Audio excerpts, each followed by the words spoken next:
For me, living a creative life includes going for walks in nature, taking videos, taking photographs of what I see.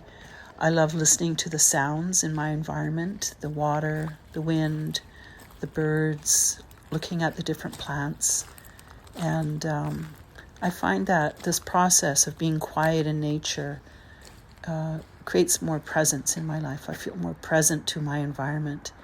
And this, in turn, results in me feeling like I'm living a creative life. So I wonder, how does walking in nature make you feel, especially if you're quiet and become very present to your surroundings? Do you feel more peaceful? Do you feel like it adds to your creativity? All right. I hope to hear from you in the comments. Enjoy the rest of the video.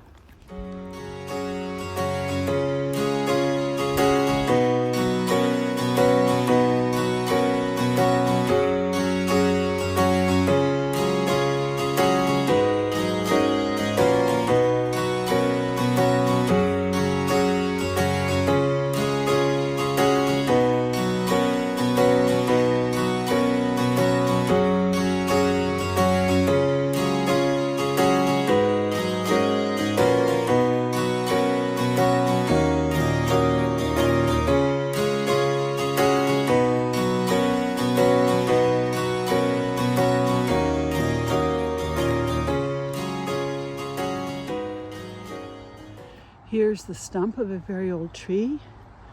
I'm guessing it's a cedar, was a cedar. And you can see the hole that back in the day, the loggers cut into the tree and placed a plank there so they could stand on it and then cut up higher. Sometimes that was to be above the snow in winter logging. I think this must have been around the early 1900s. We're coming up to what's called the hollow tree. It's an old tree stump. There was a fire here at some point.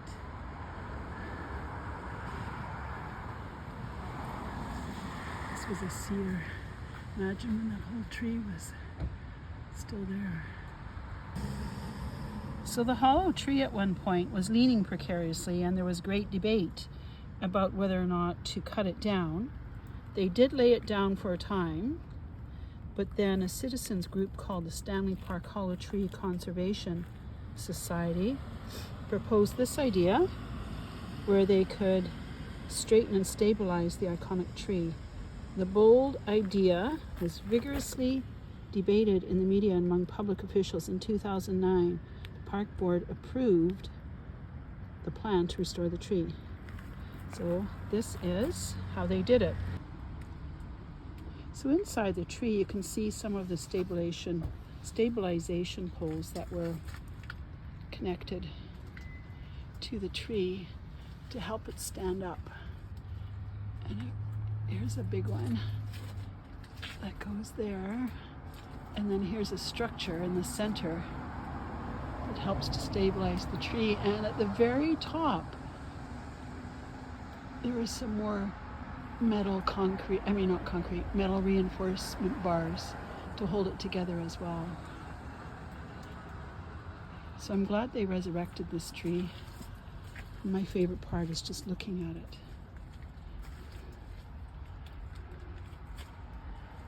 Look at these shapes.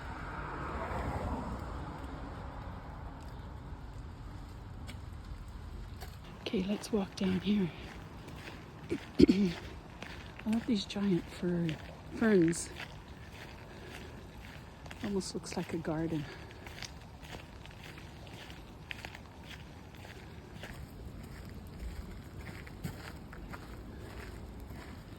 This is a maple tree, and these little ferns grow in the bark. And if you reach down and get its little root, and then peel off the layer of bark on there, which I can't do with one hand. I'll taste it.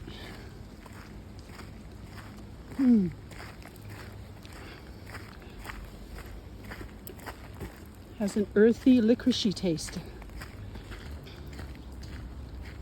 All throughout this forest you can see these big old stumps from the logging days. And I just read on a sign back there, it was in the late 1800s that most of this logging took place.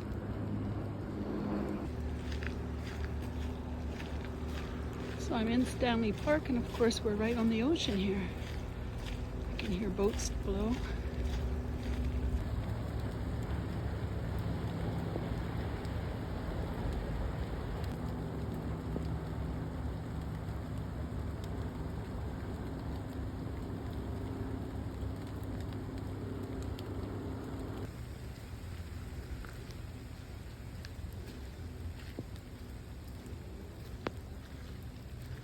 I can see Siwash Rock now through the trees.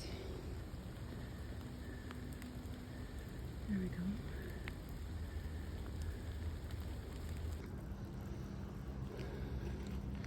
Look at this huge Douglas fir. Wow.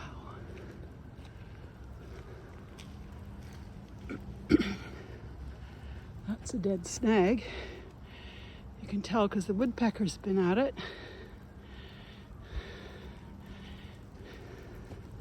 Look how big this is.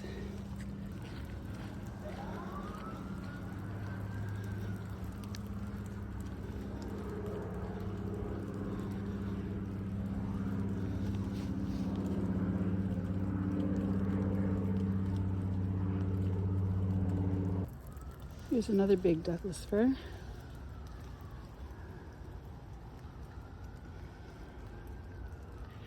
You can always tell the Douglas fir by this really craggy bark that it has. And they're very straight trees. They grow up very straight. Look how straight this line is. And then most of the branches are at the top when it gets big like this, where the light is.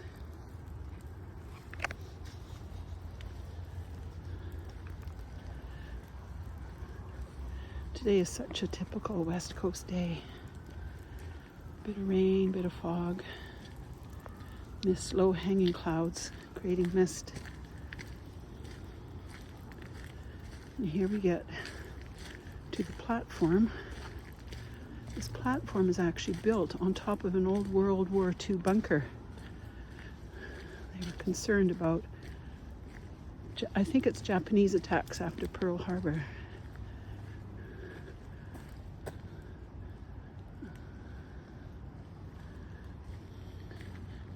And below us, let's walk across here.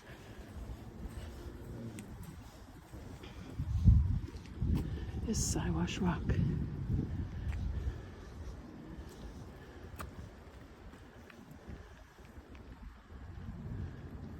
I was teaching grade 3 social studies a couple of years ago, and an Indigenous man from our school district came and told us the story of Siwash Rock.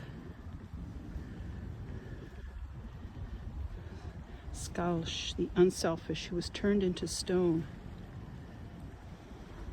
as a reward for his unselfishness.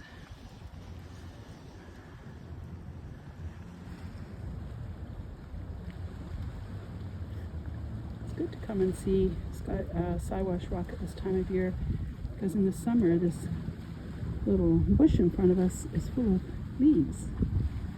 It's easier to see in the fall and winter. In early spring. And there's the Stanley Park seawall. And because of damage, wave damage to the seawall, I think it was more than just a year ago, maybe a couple of years ago, a couple of winters ago, there was a big storm. And a lot of the rocks in the seawall were damaged. So they had to rebuild parts of the seawall, and it's still not open yet.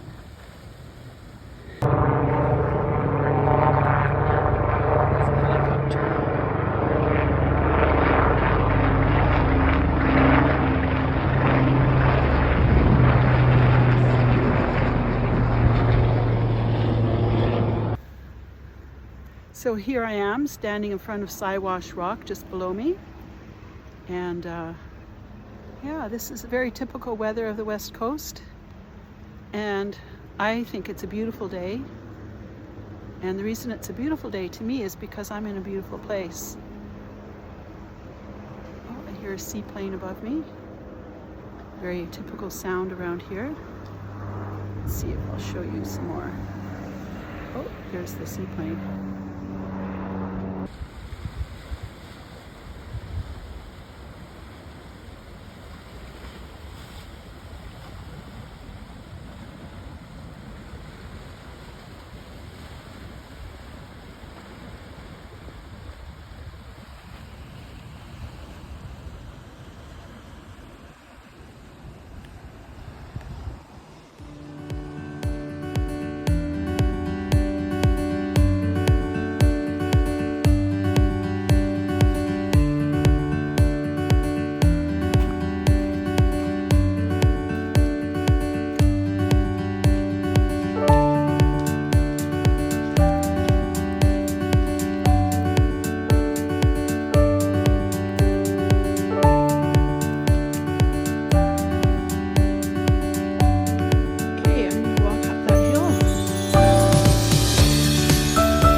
Right around the corner is Siwash Rock.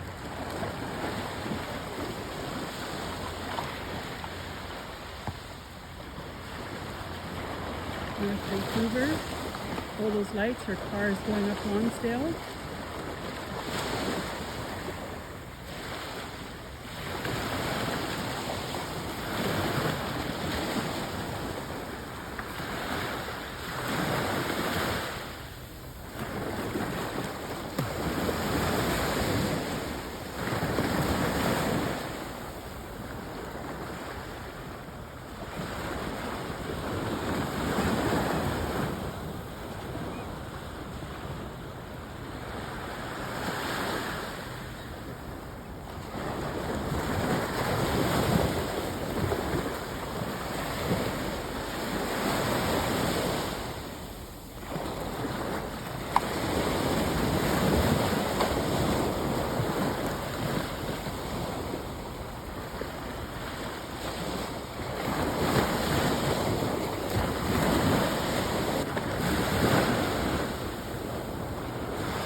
Bigger wave coming in.